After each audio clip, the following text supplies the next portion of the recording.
Previously on that Cthulhu John. You show up to the hospital with some food. Walter, how are you feeling? They patched me up pretty well. I wanted to call Byberry. I'm calling for Ginger Fredrickson. Ms. Fredrickson was checked out in the custody of one Derek Bradshaw. What? He's who made her go insane. Thompson, what are you doing now? I had a phone call to make. If you would like to meet now, I am free. You see a rather attractive woman opening the door. Shall we get right to business? Well, detective, if we're all business, then let's be All business. and you start to see a large reptilian face peek forward, and then you see in front of you is an Ophidian.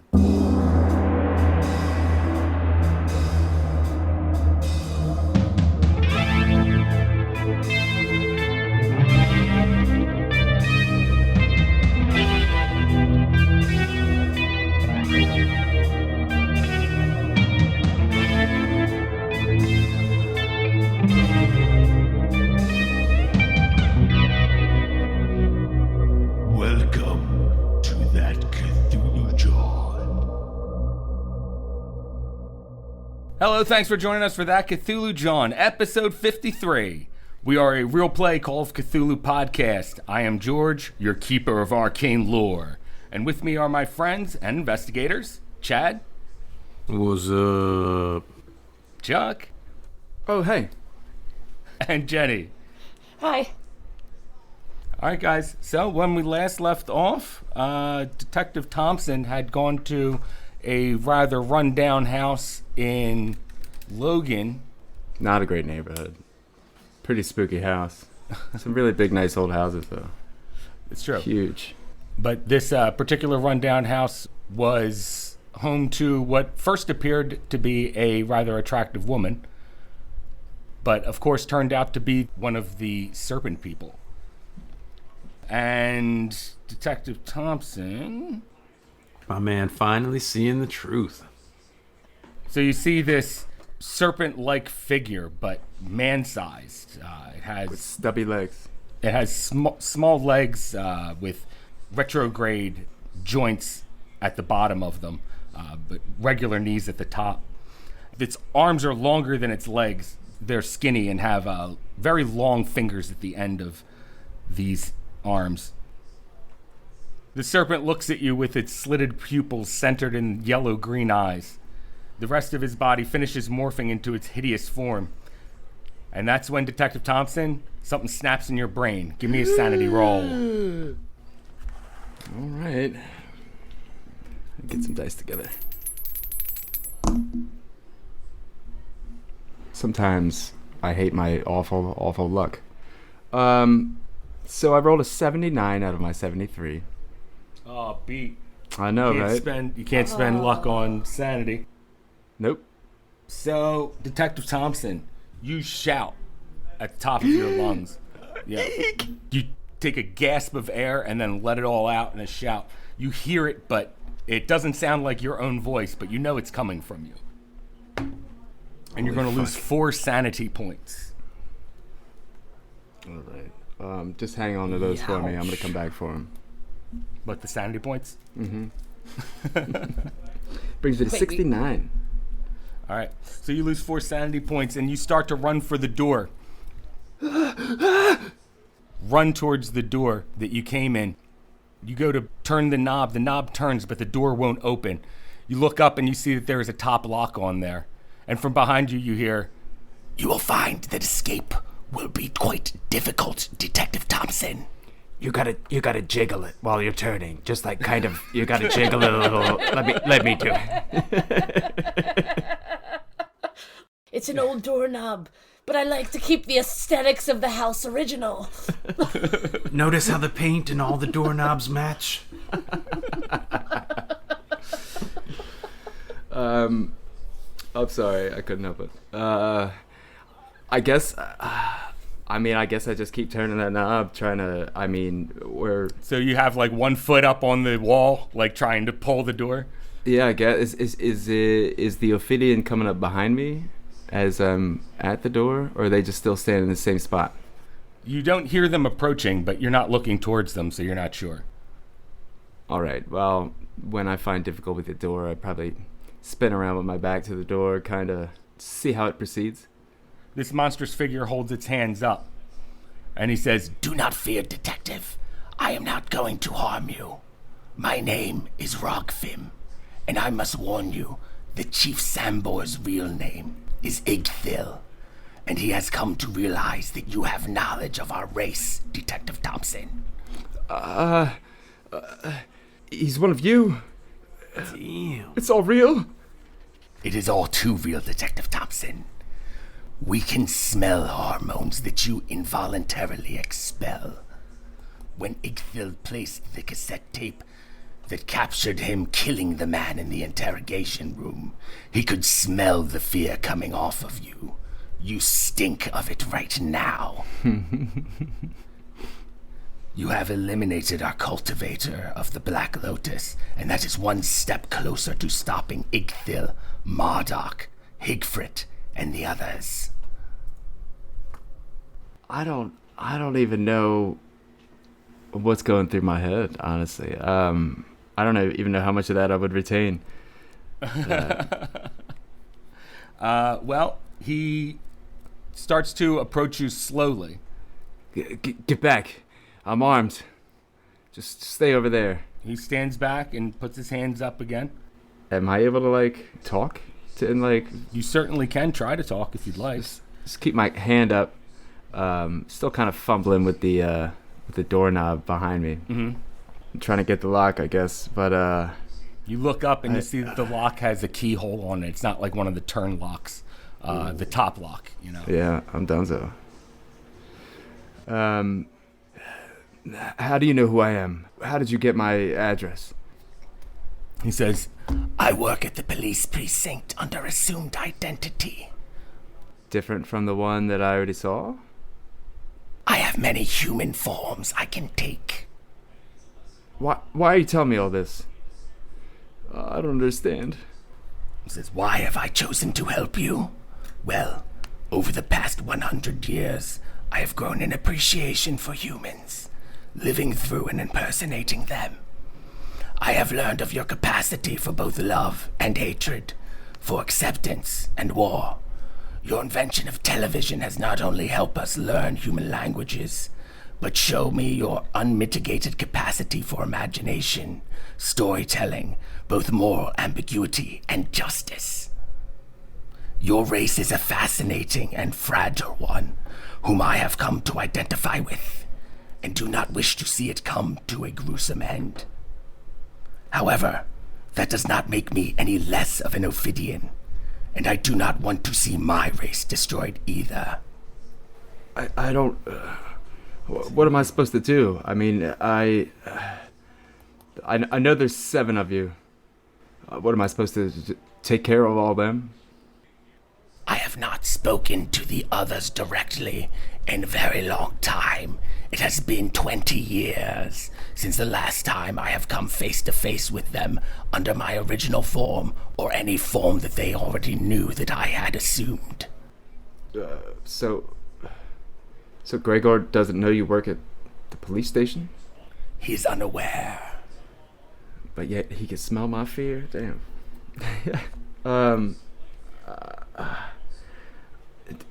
Do you know who took over the mob?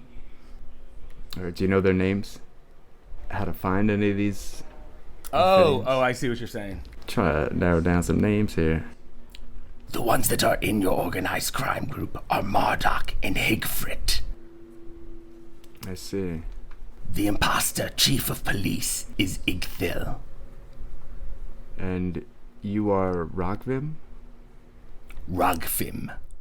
Rogphim. Yeah, that's... of course. Detective, I understand that this must be a lot to take in all at once. However, I believe that you know that this is a dire situation that we are in. I do not want to see you or the rest of the humans destroyed by my race. I have tried to convince the others many years ago that we could wait another 200 million years for the next correct alignment of the stars during the Aquarian meteor shower.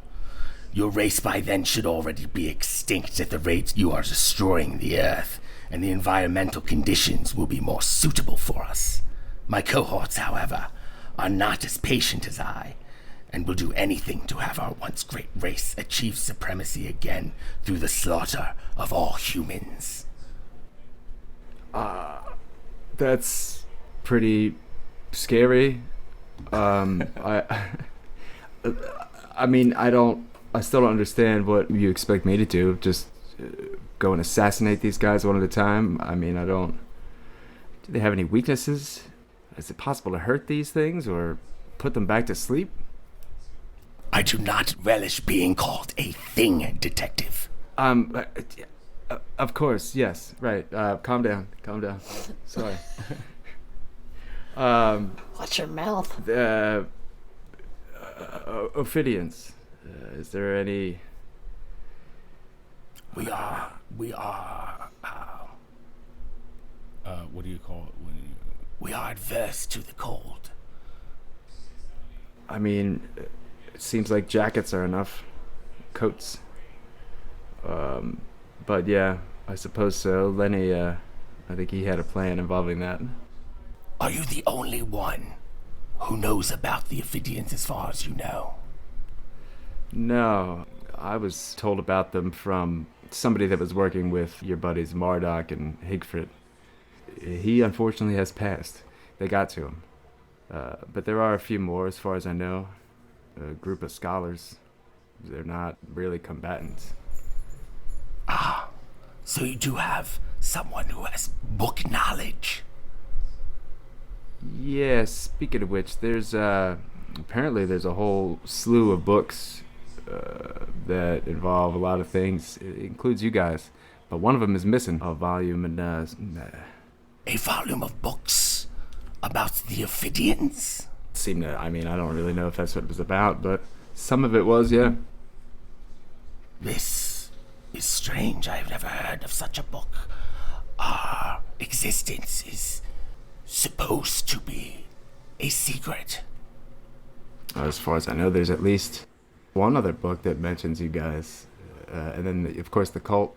Of course, the cultists know about But we us. may That have is true. killed one of your followers. Oh, yes. I already know that you have disposed of Yuki.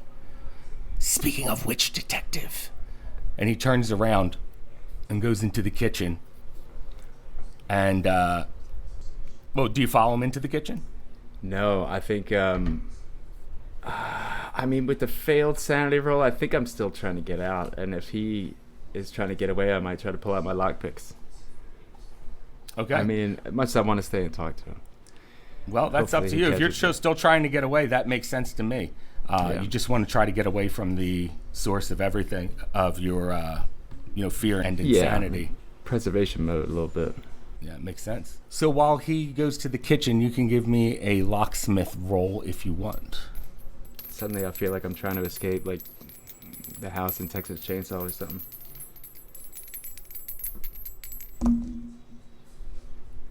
That is a 23, which will do it. Not quite hard pass, though. One short. Okay, one short of a hard pass. Well, okay, with a regular pass, it'll take you a minute to get to open this lock, like maybe like 2 minutes. Hard pass will take you probably closer to like 30 seconds. I'm gonna save my point of luck because I'm down to 11. Okay. And I kind of want him to catch me and keep me from leaving. Okay. All right, so you're standing there and you're feeling the first tumbler start to click into place. Then you see the serpent's head peek out from around the kitchen. He goes, Detective, please, I do not mean you any harm. and you see he's carrying a pot, and he lays it down on the floor between you and him. I stop and pocket my tools, I guess. Is there a lid on it? There is no lid on it. It is a flower pot. Okay, not like a. Oh, right. I thought like a stove, like something from the kitchen. Like he was making you guys some spaghetti. I thought there was gonna be a head in there. No, it is a flower pot. and you look inside of it, and it has one of those black, like a very small black lotus in there. He offers you this black lotus and tells you that you can do as you wish with it. It's a peace offering from him. Very well. Is it a he? I mean, I don't really know. I checked the cloaca. No. I don't. Well, do you No, I don't inquire. ask? Okay. No, I'll leave it at that. So, I mean, that is Ithgil like the mastermind here, or is if I take care of him, will that be it? Says no, there is a conspiracy, a citywide conspiracy. Pabst and whiskey. Citywide conspiracy. $5.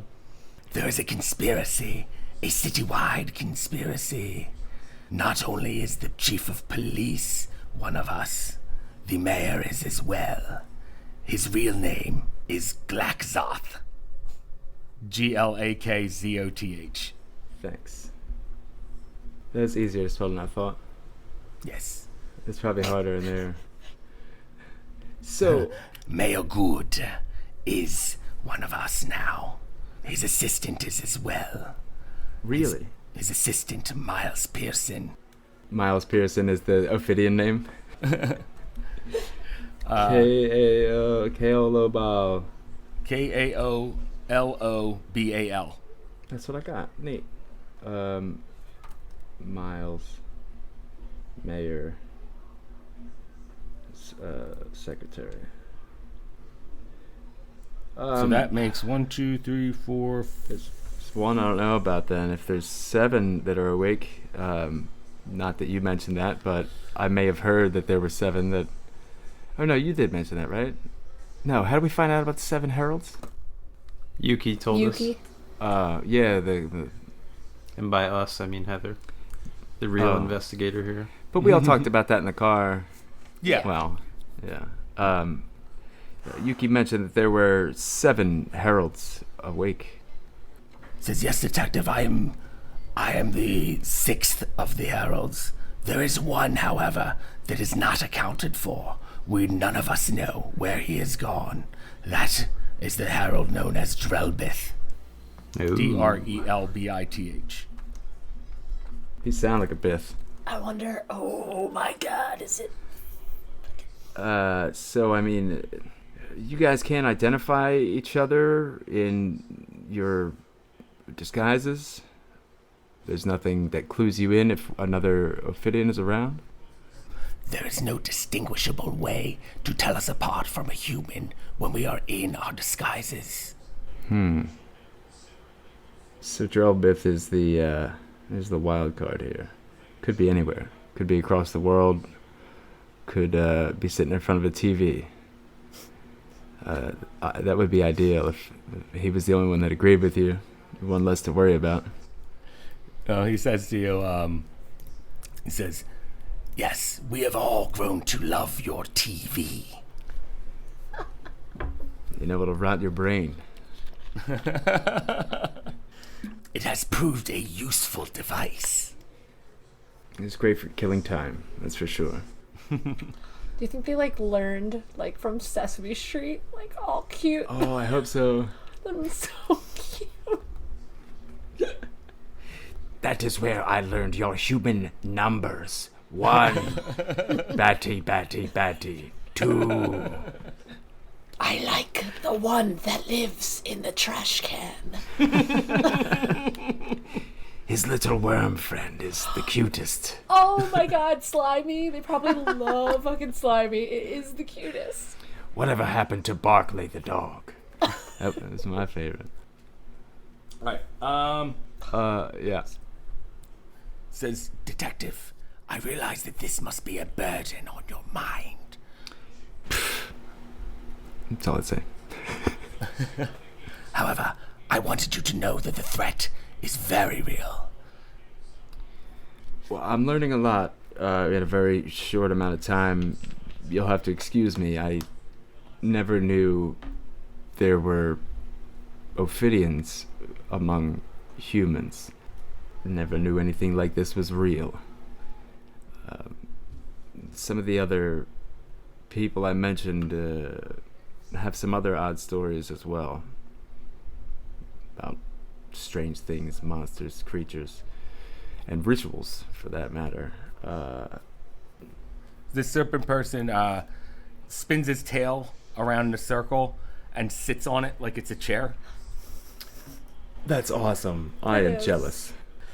And he says, Detective, perhaps we can help each other.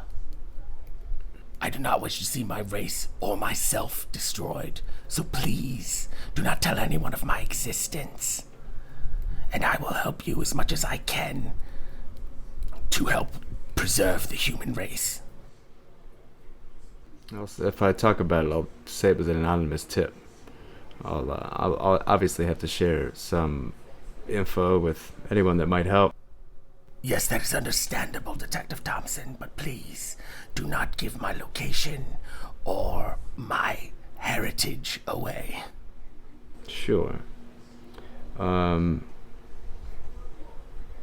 still not exactly sure what I'm expected to do with the flower. I have no way of making it into a hallucinogen, but poison. I mean, maybe I know someone who could, but I might have to kill some of these Ophidians that you've named.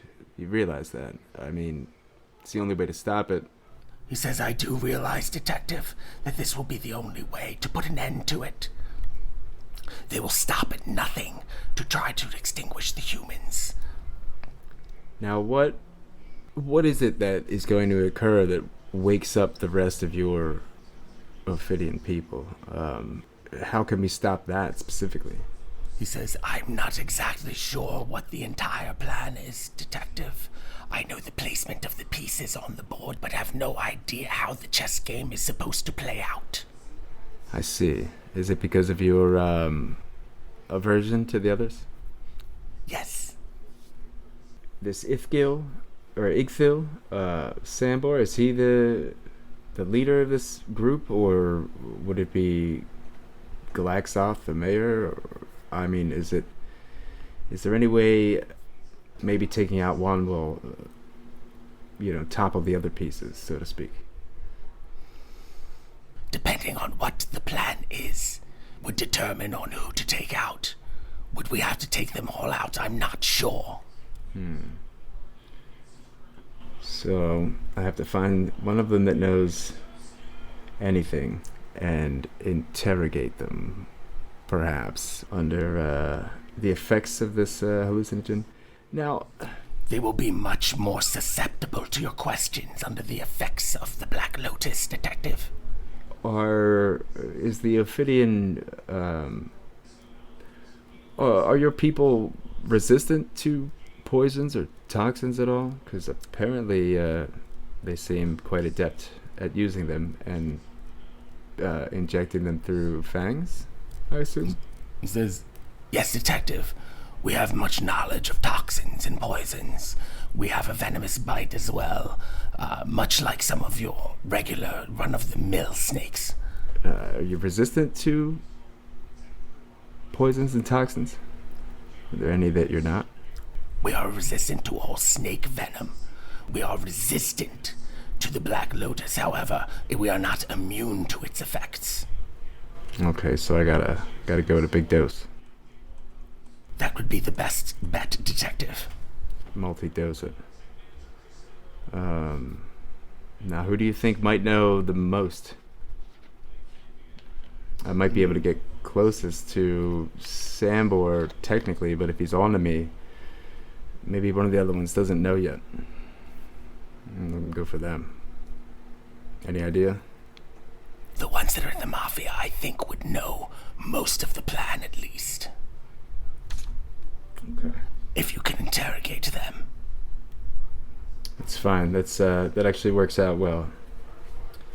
Lenny needs his payback. Avenge him.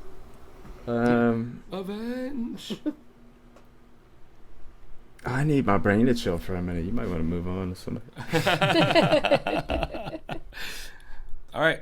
So what time is it right now? It's like 11 at night. Now, what has Heather been doing that time? Did she go to bed yet? Well, I was like translating. I called Byberry and then I called Walter. I'm gonna bring him some stuff to the hospital, so I guess it would be like backtracking a little bit, but I would be bringing him the books that he wanted. All right, we'll say that takes you a little bit of time to collect all that stuff, get a cab. Yeah, bring him coffee and cardigan and shit like that. Right, yeah. By the time you get to the hospital, let's say it's like 9 o'clock. Okay. Takes you about 2 hours to get everything all situated. So they'll get probably, there. I don't even know if, like, maybe I have to give it to someone, or maybe I have like an hour left of time, like visiting time at the hospital, since he's still in the ICU. I don't know how that works. Yeah, well, when you get there, they do tell you the visiting hours end at 8 o'clock. Okay. But they do say that if you have anything for Mr. Pendergast, we'll be happy to bring it to him. Okay. Thank you. And I ask if they have a piece of paper, because I want to write him like a note, but I would not write on his books. Not his precious books. So they give you a little piece of Nice. scrap paper. And I just write to him that Raquel is going to get me Bradfield's address. Okay. Bradshaw. Bradshaw. XOXO Heather. All right. So, Heather, what do you do after you drop that stuff off for Walter? How far is the hospital from my apartment?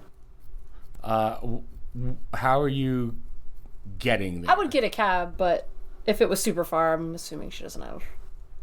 It's not super far. It's Okay. like, yeah, it'd be like a 20-minute cab drive or something like that. Okay. I want to get a cab and just kind of scope it out, see if any lights are on, see what it's looking like. Like if there's lights on at the apartment, see if it looks like there's people in there. At your apartment? Mm-hmm. If you look at your window, you can see some like very faint light flickering in there. Okay. It looks like a bluish light. Should I listen? I'm gonna go and listen. Listen. Yeah, I'm assuming I still have my keys to the front door to get up and just like listen to my door. Okay, so you put your ear up to the door. Give me a listen roll.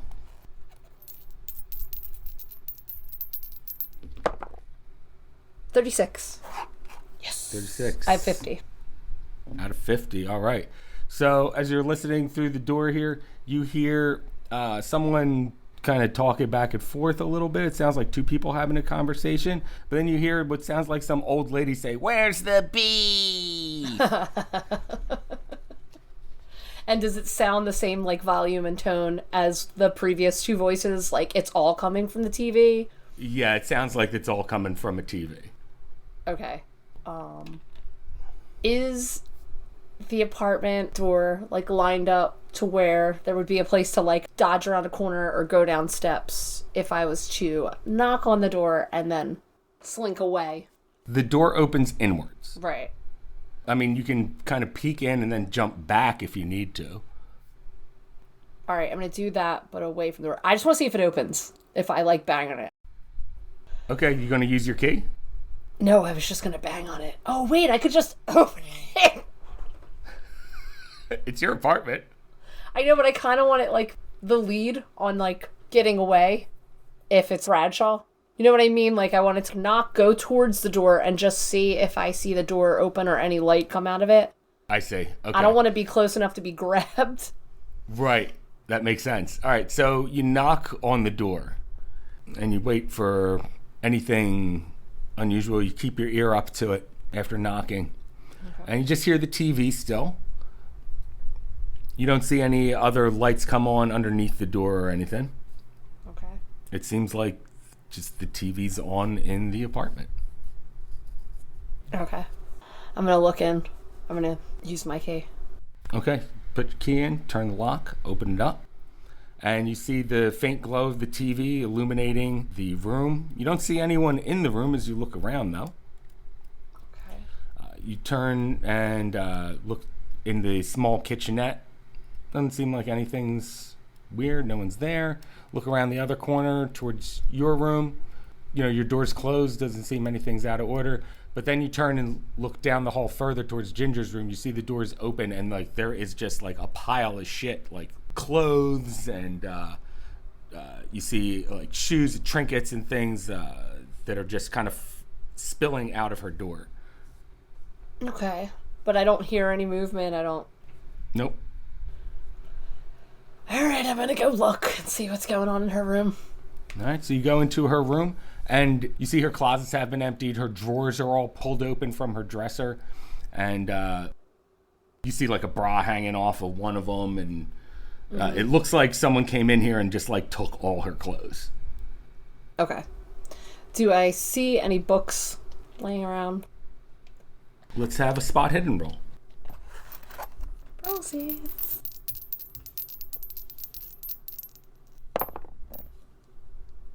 $61. I will spend 3 luck points. I have 58. Okay, with that pass, you are absolutely positive there are no weird books here. You dickhead. That was good.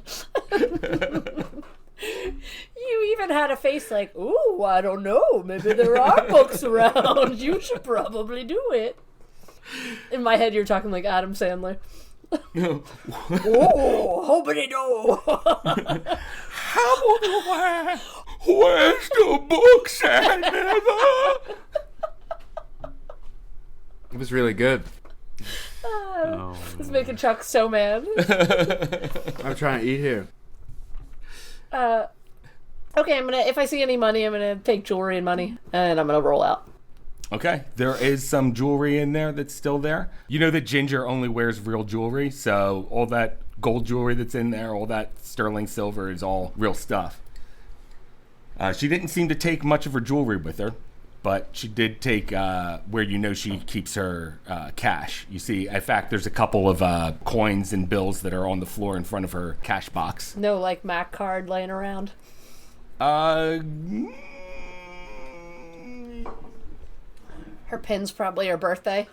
You passed that spot hidden roll. Yeah, she has there is a Mac card laying on the ground there. Perfect. Done. Gonna go tap Mac. For those of you who don't know, Mac was Money Access Center. You had to attack Mac. Alright, and take that. Take your jewelry. People still say that. Yeah.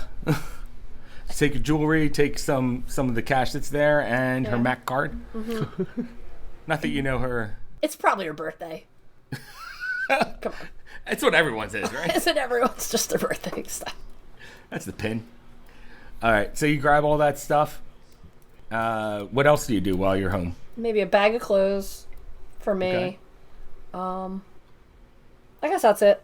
I'm gonna go back to Raquel's house and keep learning that spell. Okay. All right, so you go back to Center City after picking up some clothes and stuff. Go back to Raquel's house and give me one more intelligence roll. So let me know if you get hard or better.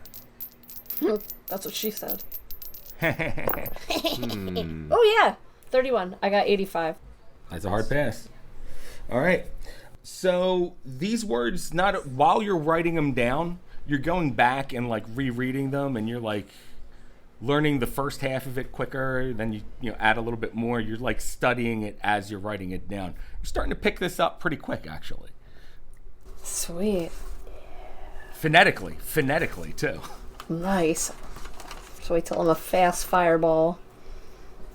You're a rocket. I call Walter to see if he got the stuff. I don't know if it's too late and he's sleeping. All right. Walter, do you think you're sleeping right now? No, most likely he'd be up plotting different lines. He already had the 4 books, so I guess he would have finished up 1 and moved on to 2. Just do it sequential order. All right. Well, Walter, with all this time you have right now, you'll probably get done these plotted lines pretty quick, actually. However, Walter, as you're in your bed and plotting out these lines and everything, one of the nurses comes in, nurse practitioner comes in and says, Mr. Pendergast, how are you feeling this evening? Well, much better actually. You guys did a great job, and he kind of appraises the bandage work. And she goes, speaking of which, let me take a look there. And she undoes some of the bandage, some of the tape around the bandages, looks underneath it, and she goes, oh, well, she puts it back down again and goes, Mr. Pendergast, this is a very, very serious burn that you have on your chest here. Unfortunately, we think we're going to have to do skin grafts. Oh. Neat. That's boy, that's pretty intense. I guess with all the adrenaline and everything that's gone on lately, I didn't really get a chance to take a good look at it. Well, I think you're feeling the effects of it right now. You're probably feeling pretty weak. They say that when you get third-degree burns, that it sears the nerves. Is that why I'm not in such intense pain, perhaps? That's the only explanation for it. However, your skin is so incredibly damaged that we're going to have to take donor skin from another part of your body and place it over it. Ooh, my. He's probably got a pretty gruesome look on his face. Could put butt skin on your chest. What's up there, ass chest? Sounds like the Jerky Boys. Yeah. Tiny tits.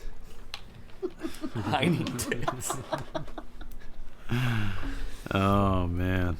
Well, gosh, that's pretty terrible news. He probably looks a little distant and, ponders what that means and all for a moment. And she explains to you the technical aspects of it. I mean, is this 100%, or is this something that's still a chance of not needing? I mean, what's your medical opinion there, if you were to give it a chance? She says to you that, well, I think the surgery will be necessary, Mr. Pendergast. Your body just can't handle the type of injury that you have received. The surgery has a next to 100% success rate, given that the skin is coming from you and not an outside donor. Well, that's definitely a plus. When would we begin all this business? I got a bunch of skin in the car. It's not 100%, but it should be plenty. Thank God we That's saved it. So, I'm sorry. What was the question there, Chad? He kind of thinks off for a moment and gets distracted by the thought of whether or not that skin changing ability might have any use in this situation, but not that he would mention that to her. Right, of course. Allow me to try something, Doctor. Yeah. Don't worry about it. I'll just morph into somebody else. Don't even. I got it. It's like, listen, this is a lot to take in. Maybe I could sleep on it tonight and we could discuss this at greater length later on. She goes, of course. We can have you in the OR as early as Tuesday. That's definitely good to know. Yeah, I guess I still want to think about it some more. It's a lot to take in. Of course, Mr. Pendergast, of course. Take your time. The attending doctor will be in to see you tomorrow morning, probably around 8 o'clock. Alrighty, thanks. And he's probably like half paying attention, half lost in thought. Yeah, it makes sense. And the nurse leaves your room.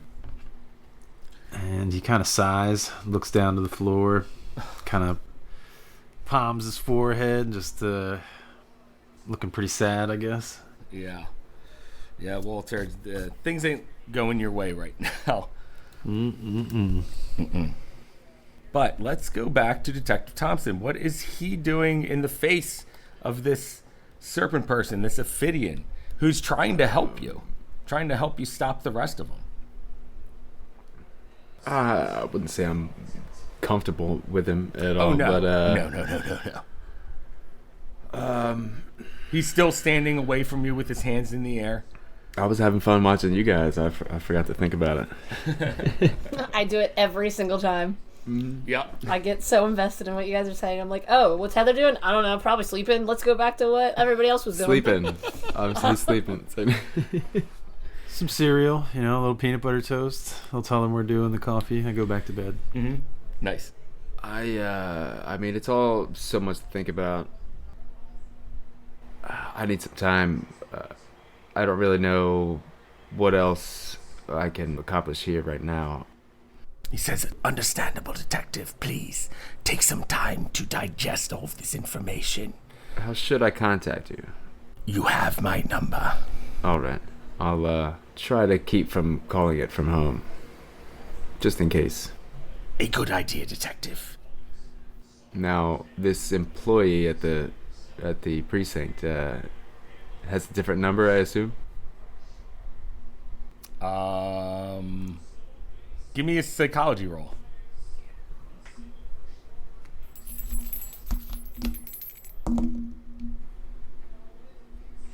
That is an 86, which is not...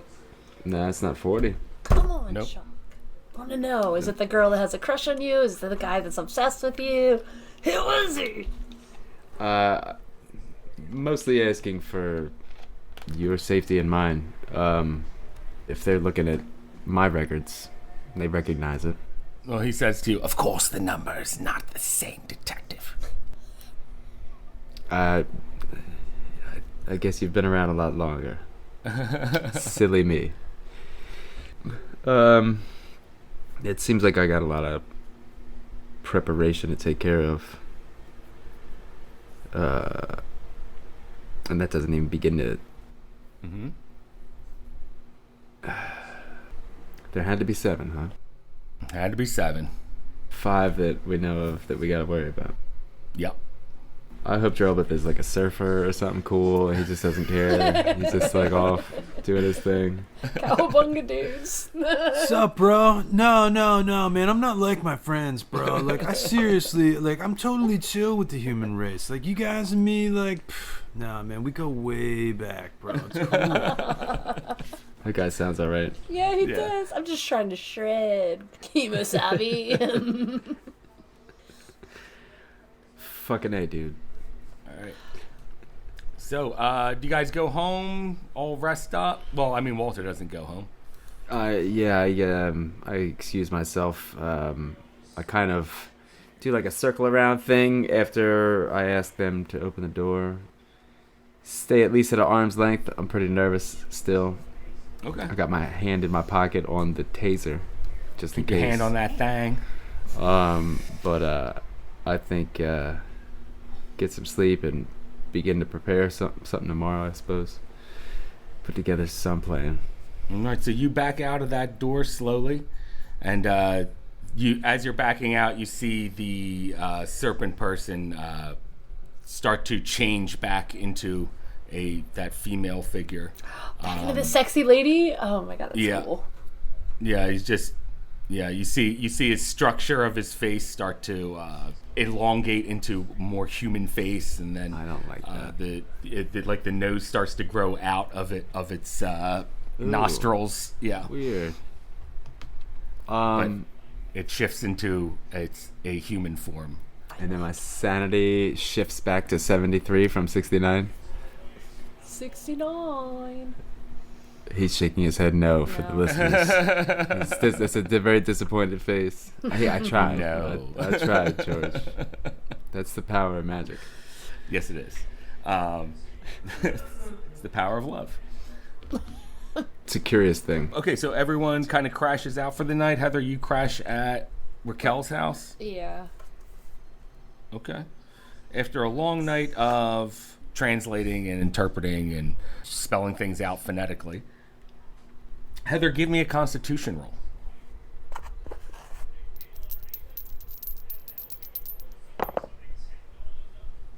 Three. Ooh. I feel like that didn't need to be that good of a number. I feel like I could have saved that for something else. Make a one man weep and another man sing. Now it's stuck in my head. Thanks, George. The power of love. Yeah, so it's an extreme. Not that I'm not Nice. excited. I just feel Extreme, like dude. extreme. Whoa! Drillbith, take it easy. Hold on one second. Let me just pull up the calendar real quick. Okay. All right. So everyone's pretty exhausted and everything from their very long days. I'm going to say no one has any crazy dreams that night, or at least no memorable ones. Walter does finally succumb to the idea that there's probably no magical solution or anything crazy like that, and goes to bed dwelling on the thought of how unsightly his butt will probably look after they peel back a few dozen layers to strap onto his chest. Yep. Gonna have it. Gonna have a funky butt. Do I get a hit point back for sleeping and getting You sure do. such an extreme constitution? Everyone does. And we're gonna start the next day. Lovely. Okay, it is now Monday. The first day of the week. The Yes. first day of the week, yes. Yeah. If it was normal. So, wake up in the morning. Walter, the attending doctor, comes in around 8 o'clock. You've slept pretty much through the night very heavily. Your body's pretty weakened from trying to heal itself.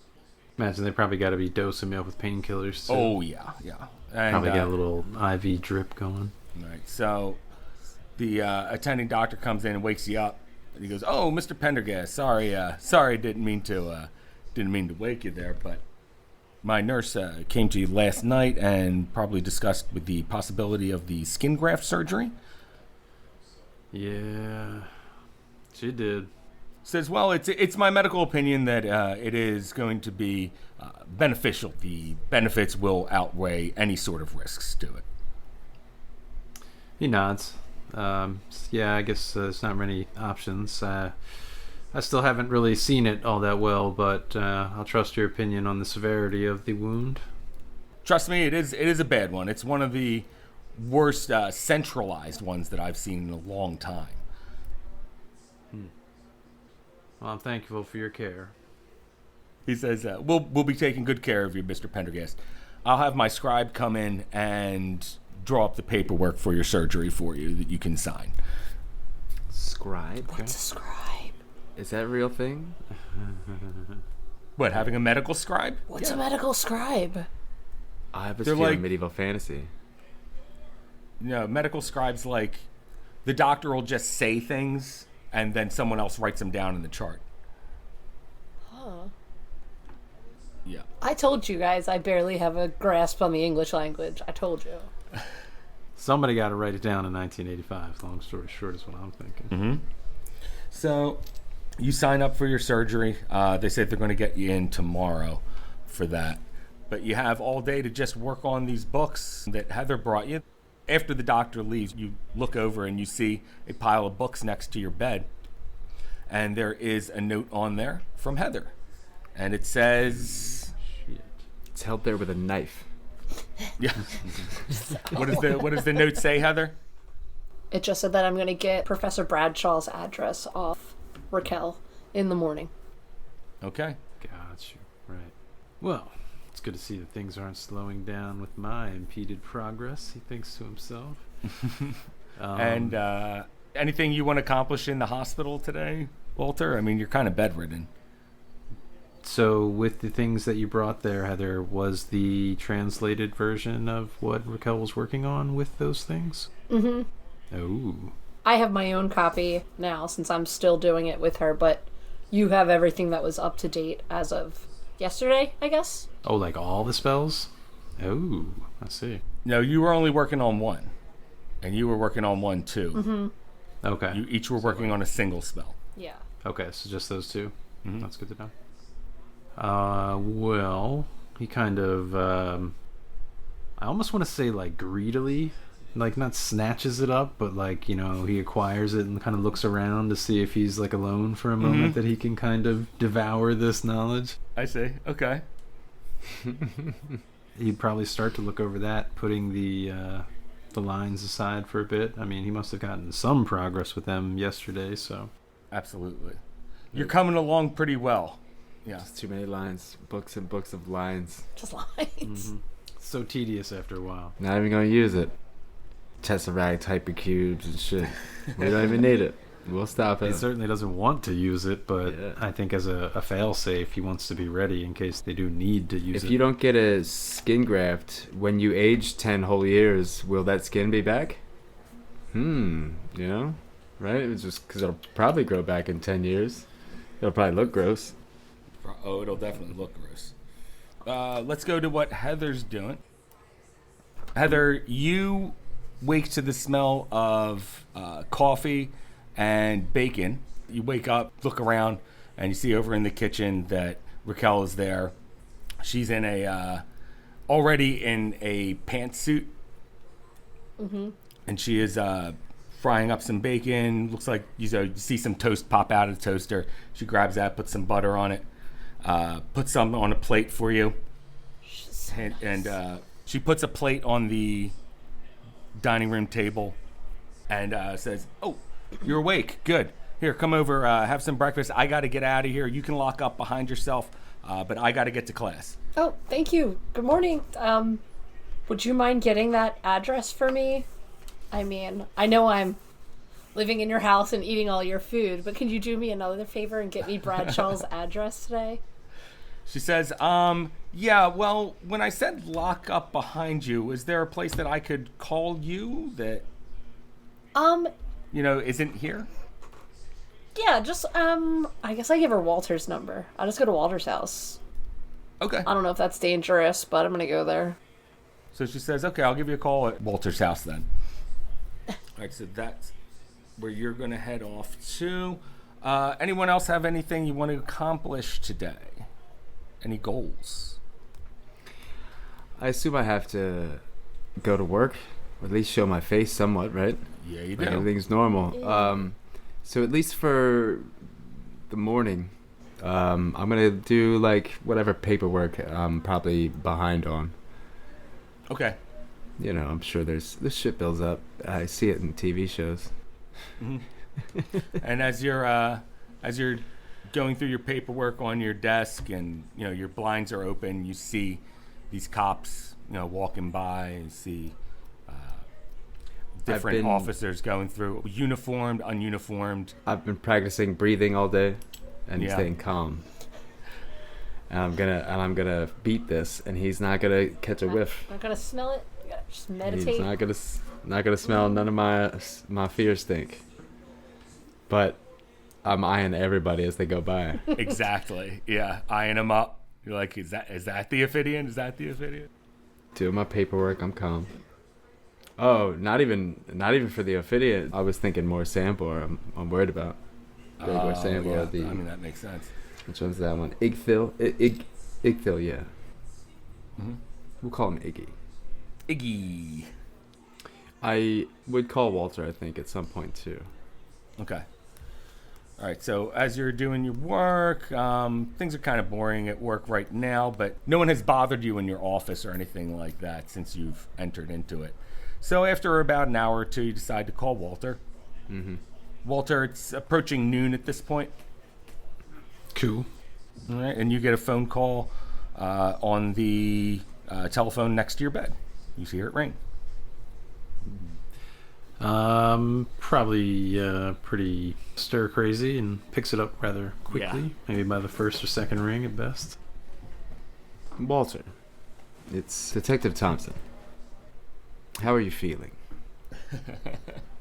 Well, the good news about third-degree burns is that you don't really feel the pain as much.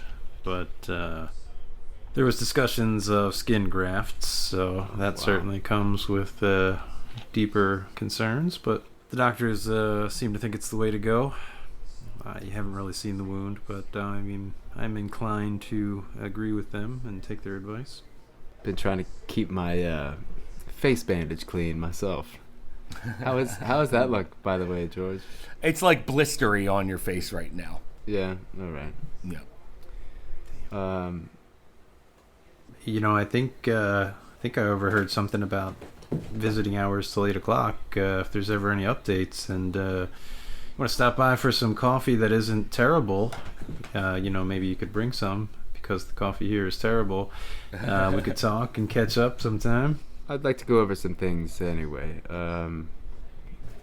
Things that probably involve some of your professor friends. Well, I guess we're all wrapped up in this now anyway, so I'll talk to you later when I'm finished with work.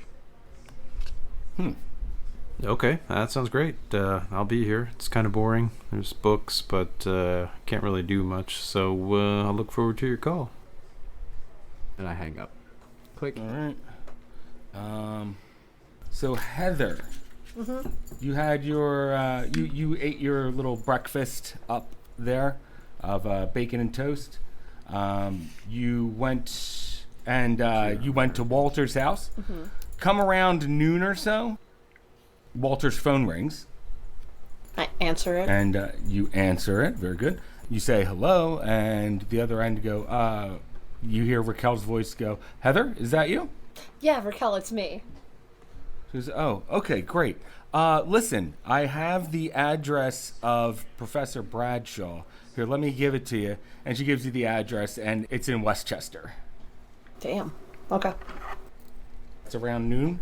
What do you do from there? I'm gonna page Luke from Walter's house with that number. Maybe a little 911, so he calls back right away. I don't know.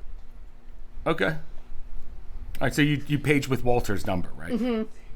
All right. So, Detective Thompson, right around noon or so, right around when you're about ready to take your lunch break, you get a page, and you recognize it's Walter's number. Okay. In that case, I kind of gather my things and make to take my lunch immediately. I don't call from here. I leave the precinct. I'll stop at a payphone. Okay. All right. So you stop off at a payphone, call Walter's number, and Heather, the phone rings at Walter's house. You pick it up, and you guys say hello to each other. By the way, I am saying hello in a different voice at first, and I did to Raquel too because I'm scared that somebody's gonna come and get me here. Okay. All right. Okay. We'll say you did Hello? that. That's why she was like, "Heather, Yeah, is that you?" that's what. Hello, Yeah. Oh, George. Hello. Hello. I said Let me it. close the door. Hold on 1 second. Hello. Billy, no. Nope, no Walter here. Just dogs. Just us doggos. Dogs hanging out, living in the house, playing cards. And the cat playing with toys. Meow. You can hear the distinct bell in the background. All right, so you guys talk to each other. Heather, you tell him that you have Bradshaw's address. Yes, I tell him I have Bradshaw's address and that, does he want to come with me or I'll just go alone because, should I wait for him? I'm sure he's not going to tell me to go alone, but... It's probably better if you don't go alone. I'll swing by there. Not sure if they'll be watching. I doubt it now that... Well, I doubt they'll be watching the block anymore. Okay, what time, do you think you'll be here? Because I feel like Walter's probably going kooky, so I should probably update him, but I might just go there and hang out for a bit, see if he wants anything from his house before I go. I planned on meeting up with him in a few hours, honestly. So, I'll swing by there after. Okay, you want to just meet me there and I'll just wait there? Where? At the hospital? Would that be safer for you to go there? I think that's probably better. Okay. Yeah. Okay. All right, so you guys meet up at the hospital when? Couple hours. All right, we'll say 2 o'clock, 2 in the afternoon. Okay, all three of you convene at the hospital in Walter's room then? Before we do, though, I am just a little curious about the translation. I guess this is out of character knowledge, but from what Walter can glean, can he gain an idea of how detrimental to him this spell would be if he does, in fact, use it? He doesn't know that much of it yet. Okay. He's gotten some of the good parts, but not the bad parts yet. Okay. Right. So you guys all convene at the hospital to catch up with each other, and I'm going to have to end the episode there, guys. We're running short on time. Right before the gang puts together the master plan. Yeah. All right. So you guys are all there. Man, some juicy vittles tonight. Yeah, we'll pick up with all you guys at the hospital. Two things. One, everyone gets a mythos bump. So everyone should have 5% in their Cthulhu mythos. Oh, because we've seen new stuff? Yeah, I forgot to give you that stuff. So for each new thing you saw, you get 1 more point. Okay, so I have 5, so... So I'm going to count Yuki's flaming aura as 1. Okay. Then the seance as 1. Okay. Then Thompson, you saw the serpent folk. That's 1. Heather, you got dosed with the Black Lotus, so that's 1. Everyone got their boost for the Wendigo, except Thompson, of course. So he's at 2? No, the first instance gives you 5 automatically. Okay. So then is Walter up to 7 for the 2% that is seen here, That and then sounds 5 right, from yeah. last? Okay. No. So then I'm at 6? You should be at 6. Yeah, Thompson should be at 6. So I'm at 8. You should be at 8. Yeah. Really? Which means- She didn't see an Ophidian though, right? No, it's just the Yuki flames. What about Yuki skins? Count 1 for the Yuki skin too. And then she saw the Ophidian lights Yeah. in the basement. I don't know if that was like seeing an Ophidian, but Well, no, she got dosed by the Black Lotus, so that's 1. Yeah, and I saw her turn into a snake. I mean, not turn into a snake, but didn't it seem like there was a giant snake talking to me? Yeah, that was kind of a delusion. It was more just like kookiness. No, it was just you being crazy, so I'm not going to count that one. I thought there was one down It with gives her at one point. insights. It gives insights into the mythos sometimes, but it Not so doesn't. much. Yeah. Okay, so I got 9. I was hoping for double digits, but whatever. I'm being a brat. That means your maximum sanity is 91. Oh yeah, the higher Cthulhu mythos, the lower your Maximum sanity. Yeah. But it's rare that it goes up anyway. Yeah, it doesn't go up that high. Yeah, I was going to say, Usually. I have like 7, so it doesn't matter. Yeah. All right. So I guess that's going to be it for us. I want to thank all our listeners. Special thanks to Tom Wink, Regis Philbin, Sarah Wiley, Anne Marie Callahan, and Mike Earl. You guys are helping us keep the lights on here. Thanks everybody. Thanks, everybody. Thank Thanks so you. much. Better headphones. Everyone remember that sanity is overrated.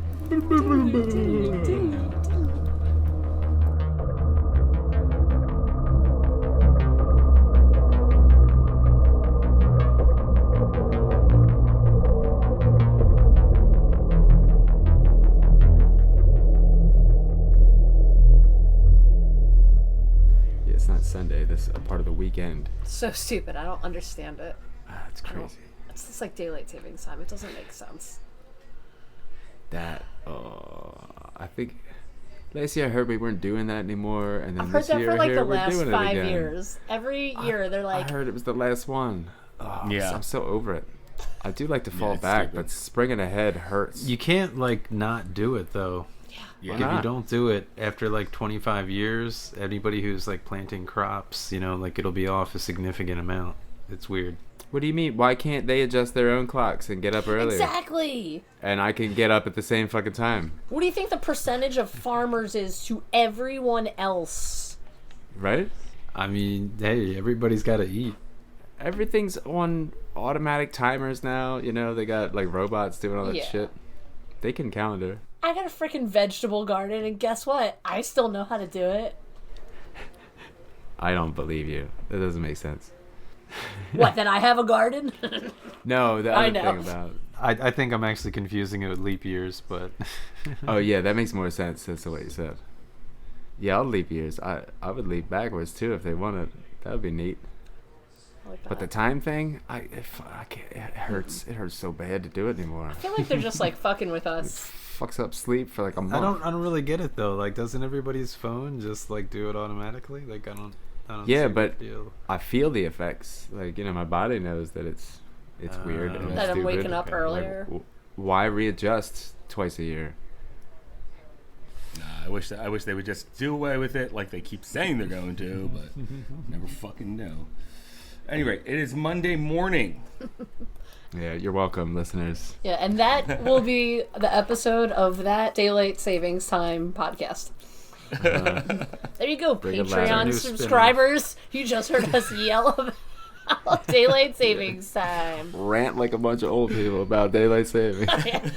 Know what happens when you're 40? You have a strong stance on Daylight Savings Time. Oh my god, for real. Hey, this is George. Just a quick reminder to like, follow, and review us if you like what you're hearing.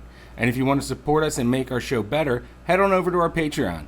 You can always email us at contact@thatcthulhujohn.com with any comments, and you can follow us on Instagram @thatcthulhujohn.